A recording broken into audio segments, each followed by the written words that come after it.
Guys, legal वाला channel में आप सभी का स्वागत है। आज हम इस वीडियो में ये डिस्कस करेंगे, क्या कोई अभियुक्त जो है किसी भी क्रिमिनल केस में एक लंबा जो ट्रायल केस का चलता है उससे पूर्व भी क्या वो उस क्रिमिनल केस से डिस्चार्ज हो सकता है या नहीं हो सकता है। इसके संबंध में हम विस्तार पूर्वक जो है आज इस वीडियो में चर्चा करेंगे। तो प्लीज मेरी वीडियो को बीच में आप स्किप ना करें, मेरी वीडियो के अंत तक बने रहें, जिससे आपको मेरे बताए हुए जो लीगल फैक्ट्स हैं वो प्रॉपर तरीके से समझ आ सके। तो मैं बताना चाहूंगा, जनरली हम देखते हैं कि जहां किसी व्यक्ति के खिलाफ कोई भी एफआईआर दर्ज हो जाए और उसके बाद उस एफआईआर के आधार पर इन्वेस्टिगेशन होता है। इन्वेस्टिगेशन के बाद जो है पुलिस जो है चार्जशीट कोर्ट में मूव करती है उस अभियुक्त के खिलाफ। यहाँ होता क्या है कि न्यायालय के समक्ष जब कोई चार्जशीट आ जाती है तो जनरली न्यायालय पर उस पर जो है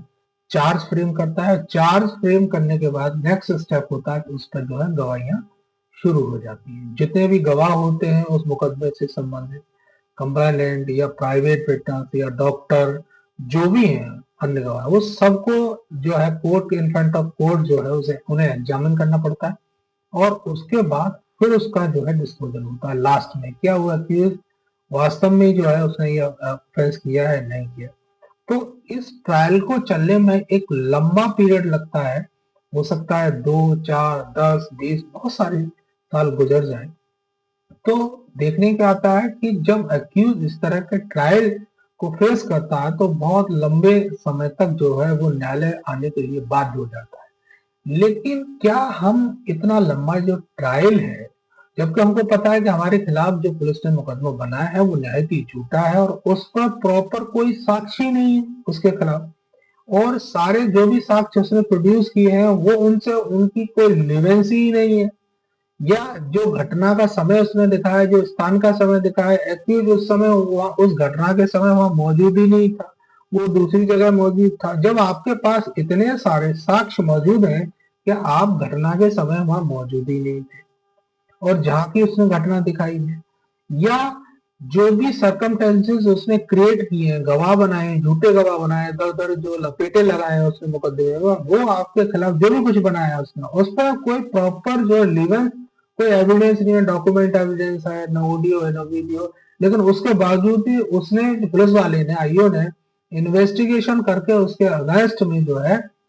जो चार्जशीट कोर्ट न्यायालय में जो मूव कर दी। और यहाँ जब वो न्यायालय में तलब हो जाता है या पुलिस उसे गिरफ्तार करके लाती है तो क्या उसको सबसे पहले अपनी बेल कराएगा?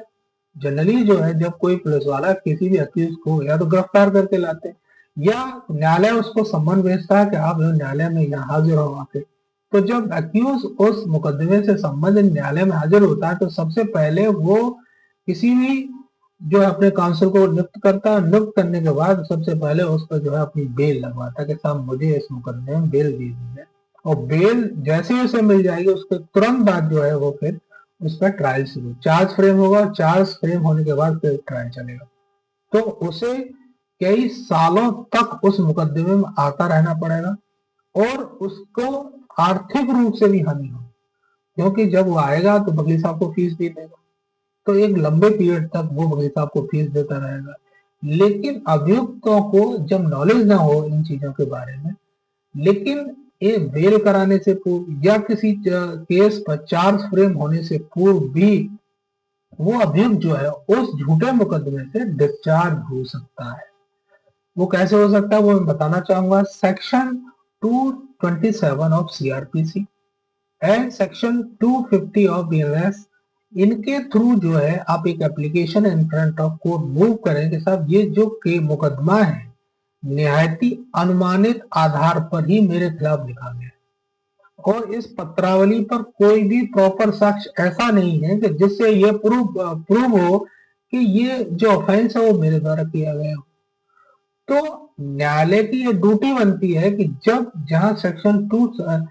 227 ऑफ सीआरपीसी या सेक्शन 250 ऑफ बीएनएस की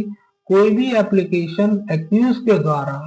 न्यायालय में दी जाती है तो प्रॉपर उस पत्रावली को देखेगा कि इस पर प्रॉपर साक्ष्य इस अभियुक्त के खिलाफ मौजूद है या नहीं है। ये नहीं है कि ना साहब जब ट्रायल चलेगा जब मैं प्रोड्यूस कभी कभी होता है कि कंप्लेंट साइड के जो जो भी अधिवक्ता हुए कहने साहब ट्रायल चलेगा जो उन चीजों को प्रूव करेगा, वो ऐसा नहीं चलेगा। अगर आपके पास कोई प्रॉपर साक्ष्य मौजूद है तो जब 227 और 250 की जो application in front of court उसी समय आपको वो प्रोड्यूस करनी पड़ेगी। हो सकता है कि आपके पास एक सफिशिएंट जो एविडेंस हो, पुलिस वाले ने उसे रिकॉर्ड करने लिया हो, तो आप उसी समय आपको ये सारी चीजें देनी पड़ेगी। और उसके बावजूद भी जब इस तरह का कोई साक्ष्य जो है कंप्लेनेंट के पास नहीं है जिससे ये प्रूव होता है कि जो एक्यूज है वो इसमें जो है उसको सजा मिलनी चाहिए या उसके खिलाफ वो साक्ष्य है, तो इस तरह का कोई साक्ष्य न हो और साक्ष्य जो है अनुमानित आधार पर बनाए गए हो, तो अभियुक्त को प्रॉपर तरीके से वो डिस्चार्ज करेगा। इसमें एक्यूज को ये नहीं है कि उसे जो है पहले बेल कराए फिर उसका ट्रायल शुरू हो, ट्रायल का इंतजार करे, ऐसा नहीं है। आपको स्टार्टिंग में जब पुलिस गिरफ्तार करके लाई हो या आप संबंध पर बुलाए गए हो न्यायालय में हाजिर होने के लिए, जब ही आप जो है 227 ऑफ सीआरपीसी की एप्लीकेशन या 250 और बीएनएस की application in front of court move करें जिससे आपके खिलाफ जो भी मुकदमा डाला गया आप उसे डिस्चार्ज हो सकते हैं। अगर न्यायालय आपकी एप्लीकेशन को खारिज कर देता है बिगड़ समय, तो अब एक साइटेशन हम मूव कर सकते हैं। सुप्रीम कोर्ट का 2019 में एक डायरेक्शन डिक्लेयर किया है, सरी वर्सेस एनआईए। इसमें क्लियर कट कहा है कि न्यायालय के समक्ष जहां सेक्शन 227 ऑफ सीआरपीसी की एप्लीकेशन या सेक्शन 250 ऑफ की एप्लीकेशन अगर आती है तो न्यायालय को उन सभी साक्ष्यों को प्रॉपर तरीके से देखना पड़ेगा, क्या वो ट्रायल चलाने के लिए प्रॉपर है या नहीं। अगर वो अनुमान के आधार पे ही उस अक्यूज के अगेंस्ट में पुलिस वाले ने इंटेंशनली लगाए हैं, तो उस अक्यूज को बाइज्जत बरी करना पड़ेगा, डिस्चार्ज करना पड़ेगा। और जो मैंने साइटेशन बताई है, आप मैं इसकी जो प्रॉपर डिटेल है वो वीडियो के डिस्क्रिप्शन में राइट डाउन कर दूंगा, आप वहां से भी इसको देख सकते हैं। अगर आपको मेरी वीडियो में बताए हुए ऑफर्स अच्छे लगते हैं तो मेरी वीडियो को लाइक एंड शेयर करें, मेरे चैनल को सब्सक्राइब करें और बेल आइकॉन दबाना ना भूलें जिससे मेरी नेक्स्ट आने वाली वीडियो से आप अचूक बना रहें। Thank you so much.